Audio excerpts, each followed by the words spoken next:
Assalamualaikum warahmatullahi wabarakatuh. Baik, kami dari kelompok 7 Tafsir Maudu'i yang beranggotakan Mardiana Yuniar Taher, Putri Haradiani, Pramadi, dan saya sendiri. Di sini kami akan membahas tentang makna simbolik ayat-ayat tentang kiamat dan kebangkitan dalam Al-Quran. Ayat-ayat eskatologis. Al-Quran mempunyai ungkapan atau makna yang lebih luas dan dalam. Pesan-pesan awal Al-Quran yang turun di Mekah menekan pada tauhid, ketakwaan, masalah eskatologis, ibadah ritual, dan etika sosial. Dalam pesan Al-Quran, terdapat kesejajaran antara keyakinan kepada keesaan Tuhan dengan hari akhir.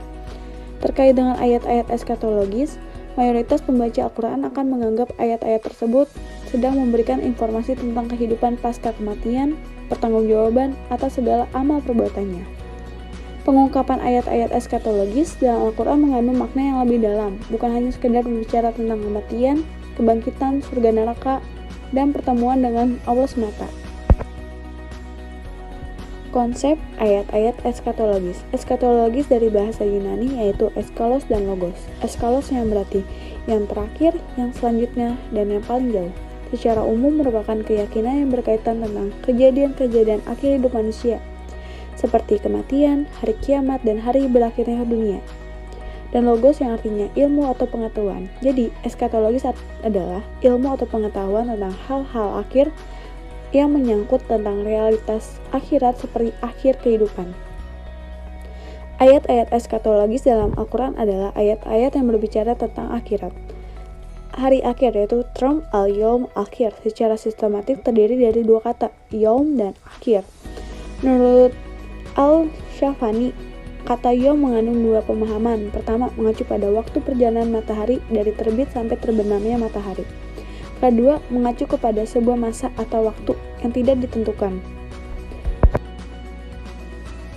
Selanjutnya, konsep sosiohistoris ayat-ayat eskatologis membahas tentang makna term al-yawm al-akhir. Term al-yawm al-akhir di Al-Quran terulang sebanyak 26 kali, yang seluruhnya dirangkai dengan term al-iman billah, iman kepada Allah. Penyebutan hari akhir secara spesifik adalah untuk menumbuhkan dan mendorong seseorang agar senantiasa berbuat kebaikan. Dalam Al-Quran juga ditemukan term lain yang bisa dipahami dengan al-yawm al-akhir, yaitu al-akhirah.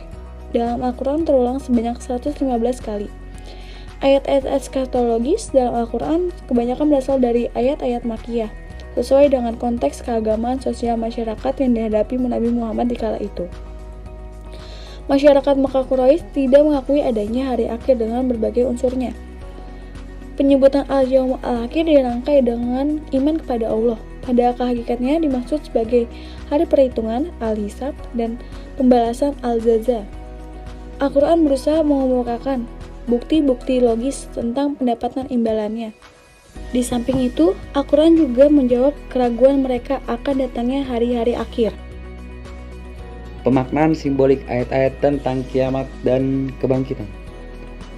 Nah, sesuai dengan judul, kita harus tahu dulu makna akan hari kiamat itu apa, teman-teman. Nah, di sini ada dua dalam perspektif teologis dan juga simbolik. Dalam perspektif secara teologis, umat Islam meyakini bahwa kiamat pasti akan datang. Namun tidak ada yang tahu kapan datangnya hari kiamat itu. Hari kiamat adalah hari berakhirnya kehidupan dunia yang fana. Pada hari itu bumi digoncangkan dengan goncangan yang sangat dahsyat dan mengeluarkan beban-beban berat yang dikandungnya. Quran surat Al-Zalzalah yang artinya kegoncangan. Gunung-gunung dihancur luluhkan menjadi debu yang berterbangan. Quran surat Al-Waqiah ayat 5-6. Matahari digulung, bintang-bintang berjatuhan. Quran surat At-Takwir ayat 1, 2, 3, 6, dan ayat 11. Kemudian secara simbolik, kiamat menunjukkan adanya masa transisi, berpindahnya umat manusia dari kehidupan alam dunia menuju alam akhirat. Dalam kutipan Hamid, halaman 437. Tanda-tanda dan episode kiamat merupakan pengimajinasian dan penggambaran seni tentang perasaan terhadap ending, kerusakan akhlak, munculnya fitnah atau konflik, kerusakan aturan alam. Ia juga memberikan imajinasi terhadap permulaan alam yang baru. Harapannya berkelanjutan keadilan abadi pasca kebinasaan. Nah, kemudian selanjutnya itu ada analisis ayat-ayat Al-Quran tentang hari kiamat.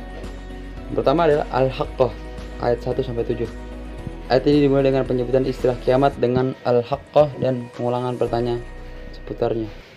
Al-haqqah menurut bahasa berarti yang pasti terjadi. Surat ini kemudian berbicara tentang beberapa kaum yang binasa dan mengalami akhir yang tragis akibat pengingkaran terhadap kiamat.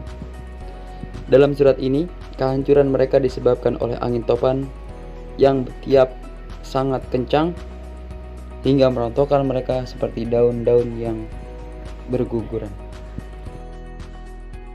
Surat At-Takwir ayat 1 sampai ayat 14. Berbeda dengan surat Al-Haqqah yang mendeskripsikan terjadinya kiamat dengan tiupan angin, maka surat At-Takwir mendeskripsikan kiamat sebagai kehancuran tata surya dengan isinya. Setelah kehancuran terjadi, maka setiap jiwa akan dimintai pertanggungjawaban dan kemudian diberikan balasan amalan mereka berupa surga atau neraka.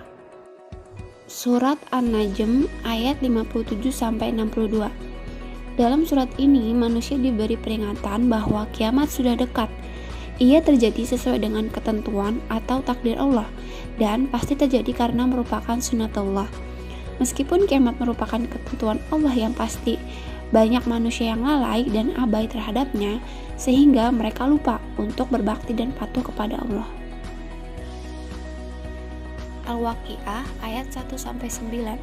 Surah Al-Waqiah mendeskripsikan kiamat seperti hancurnya gunung, letusan gunung yang diawali dengan guncangan gempa tektonik yang dahsyat sehingga membuat materi gunung tersebut hancur berkeping-keping. Peristiwa kiamat tersebut akan membinasakan sebagian penduduk bumi dan akan membiarkan beberapa penduduk yang lain selamat. Surat Al-Qiyamah ayat 1-15. Surat ini menggambarkan kiamat sebagai gerhana yang membuat bumi menjadi gelap. Ketika itu, manusia akan kebingungan mencari arah. Kegelapan total membuat manusia berlari ke sana kemari karena kebingungan bercampur takut. Dalam keadaan bingung dan takut itulah, manusia akan menyadari dengan fitrahnya bahwa mereka itu butuh pertolongan. Setelah dilanda ketakutan, barulah manusia menyadari kesalahan-kesalahan yang pernah mereka lakukan selama di dunia. Makna hari kebangkitan. Secara teologis, kebangkitan adalah peristiwa terakhir dari perjalanan hidup manusia. Hari kebangkitan adalah kulminasi atau puncak tingkatan tertinggi semua peristiwa kiamat, baik yang kecil maupun yang besar. Hari kebangkitan akan datang dengan tiba-tiba. Pada saat itu, semua manusia dari seluruh generasi akan dihidupkan kembali, lalu diadili sesuai dengan perbuatan yang mereka lakukan selama hidup di dunia. Secara simbolik, Al-Quran melalui pengenalan konsep al-yaum al-akhir atau akhirat, serta konsep-konsep lain yang menyaran tentang hari kebangkitan, mengajarkan kepada pembacanya bahwa segala sesuatu yang kita lakukan harus dipertanggungjawabkan. Analisis ayat-ayat tentang hari kebangkitan. Berikut beberapa analisis ayat-ayat tentang kebangkitan. Yang pertama, Abasa ayat 32-42. Surat ini menjelaskan bahwa ketika kiamat terjadi, masing-masing individu bertanggung jawab terhadap dirinya masing-masing. Rasa persaudaraan dan kesetiakawanan menjadi pudar diakibatkan kesibukan dunia. Manusia pun terbagi menjadi dua model. Manusia-manusia yang mensikapi hari-harinya dengan senyuman dan wajahnya berseri-seri, ataupun manusia-manusia yang kusam dan hitam wajahnya. Mereka yang kusam dan ditutupi debu adalah orang-orang yang selama ini sibuk dengan dunia, lupa membangun relasi-relasi yang harmonis dengan sesama. An-Naziat ayat 6-12. Al-Quran ini menggambarkan bahwa manusia baru tersadar bahwa mereka sudah melenceng dari ketentuan moral manakala terjadi goncangan hidup.